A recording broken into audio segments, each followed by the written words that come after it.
What makes the series real? Is it explicit content? Is it the gore represented in the animation? Is it relatable characters? For me, it's a bit of all these things. And I think Vinland Saga has captured this in a sense that's not represented in anime today. You must be living under a rock if you haven't heard or seen about Vinland Saga. The story is set in the Viking time period and it blends history, myth, and legend with fiction to create a masterpiece. In my opinion, it's one of the most underrated anime in general. Its writing underpins anti-war sentiments and the author, Makoto Yakumura sensei, has put a lot of thought into this. It's evident in deliberately crafted panels and the cinematography of the anime itself. Combined with this, the use of cinematic techniques and visual metaphors in the anime unearths a treasure trove of dynamic storytelling and plot devices which has an extended effect of mirroring reality. It's a no-brainer to say Vinland Saga is effective in how it feels real. Just look at the characters in the story. Thorfinn, our main character, is introduced as a boy who's just living life in Iceland. The starting is set in a rural town. Most things are the same as what you expect.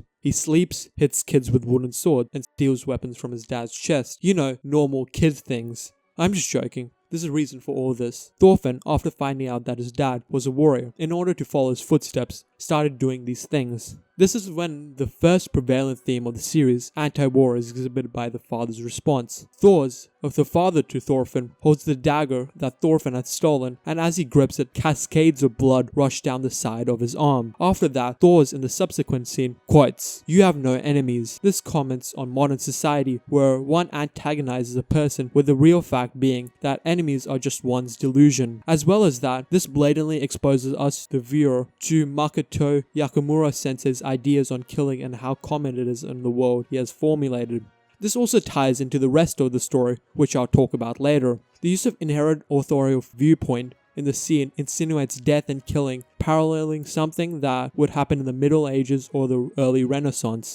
This brilliance and how it feels immersively real in this fantasy setting is seen in other characters too. One of the most influential characters in the story is Askeladd. He has daddy issues and subsequently ends up as the leader of a band of mercenaries. In my honest opinion, he's the one who carries most of the first season as Thorfinn's doing what teenagers do.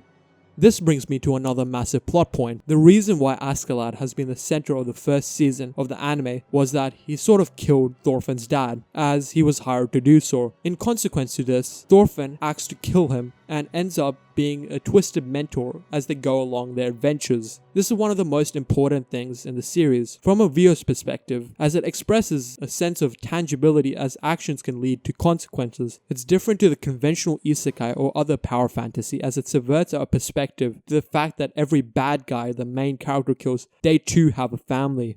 This idea is further seen in the later season when we're introduced to the character of Einar. Einar is a character who's introduced as a pacifist, and there's a reason why I'll put in quotation marks. Let's recap his life before I go too deep into it. Just like Thorfinn, Einar used to live in a rural town and was a farmer. Just like him, he has family that was brutally murdered by Vikings, but unlike Thorfinn, his experience pushes him on the opposite direction. Instead of seeking out revenge for those who murdered his family, Einar, unable to fight back to those who had killed them, decided to look at war and killing negatively. The reason why I put pacifist in quotation marks is because though he's sort of a pacifist, when things go against his morals, he sort of resorts to violence. Remember how I was talking about before killing and murder? Well, my favorite scene in the anime is in the latest season, is when Einar had just found out that Thorfinn was a mass murderer. Thorfinn, trying to deal with the countless lives he had slaughtered, began to have nightmares as he slept, establishing character development. This also demonstrates Einar's person, as he almost began choking him while this was happening. As well as this, I think the situation really feels real. It allows us to believe that something like this would happen. The way that Thorfinn is similar to the side effects for such a lifestyle advocates the realism in the story.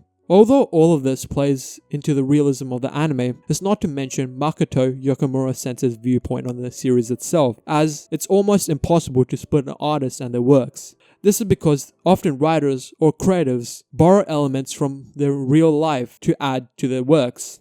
This can be seen by a very reliable source. In it quotes Makoto Yakumura sensei, who, when he was young, had survived 2 car accidents. In consequence to them, it led to him have a new look on life. This might have leaked out into his works, involving the ideas present in the works in the future. This is all speculation, as I don't really trust Wikipedia, as it's all secondhand information. So let's see what he says about his works in interviews. In an interview, Makoto Yakamura-sensei quotes that he really liked hyper-realistic art, and he said he paid a lot of attention to the hands in his drawings. For example, Thorfinn, he purposely draws his hands with many cuts and bruises, as it highlights the character's backstory and creates subtlety in the panels in his works with a tinge of realism. So let's recap here. What makes a story real? Well, there's not a definitive answer, but these are the things Vinland Saga has presented in the story to make it lifelike. Real themes add a layer of depth and accentuates the realism in the scene, in the characters of the story. Human character development makes viewers believe that something's happening, and topping that off with a realistic artistic expression draws out the character's personality and makes it more relatable.